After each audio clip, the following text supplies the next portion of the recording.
বকেয়া বেতন সহ একগুচ্ছ দাবিতে মঙ্গলবার দিনভর বিক্ষোভের পর বুধবার সকাল থেকে কর্মবিরতি পালন করে অবস্থান বিক্ষোভ আন্দোলন শুরু করলেন মালদা মেডিকেল কলেজ হাসপাতালের চুক্তিভিত্তিক অস্থায়ী কর্মীরা।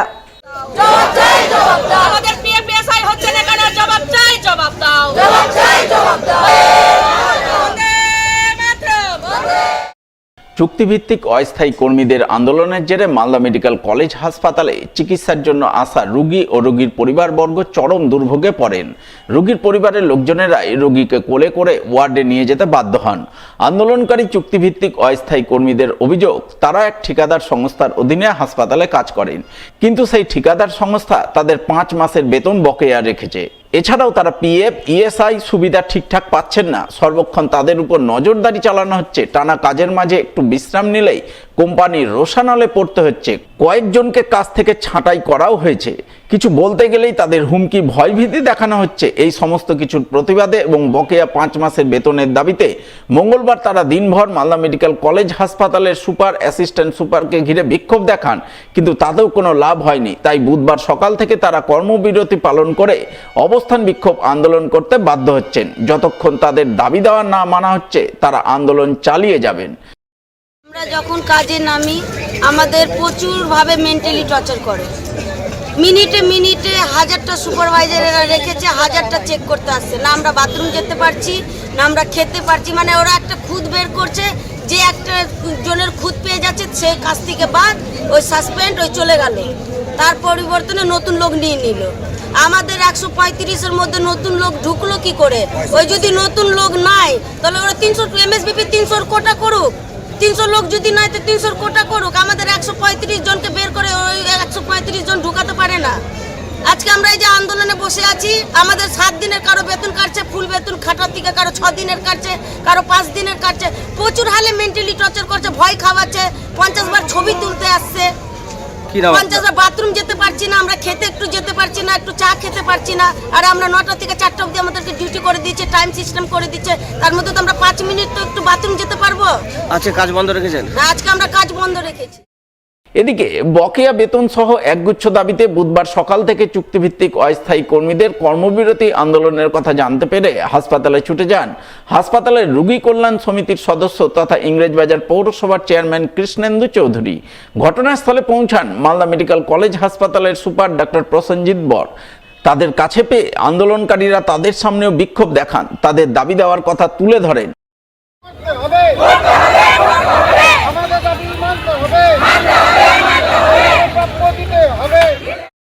আন্দোলনকারীদের মুখ থেকে তাদের অভাব অভিযোগের কথা শুনে ইংরেজবাজার পৌরসভার চেয়ারম্যান তথা মালদা মেডিকেল কলেজ হাসপাতালের রোগী কল্যাণ সমিতির সদস্য কৃষ্ণেন্দু চৌধুরী এবং মালদা মেডিকেল কলেজ হাসপাতালের সুপার ডক্টর প্রসেনজিৎ বর দুজনেই জানান, হাসপাতালে কর্মবিরতি আন্দোলন বরদাস্ত করা হবে না। একই সাথে কোম্পানি যদি কর্মীদের বঞ্চিত করে তাও মেনে নেওয়া হবে না। এই ব্যাপারে তারা কোম্পানির সঙ্গে কথা বলে সমস্যা সমাধানের চেষ্টা করবেন। আমরা এজেন্সিকে ডাকবো, এজেন্সি যারা আছে তাদের সঙ্গে কথা বলবো কেন এই ডিসক্রিমিনেশন হচ্ছে, এবং হসপিটালে কোনো রকমের স্ট্রাইক বরদাস্ত করা যাবে না।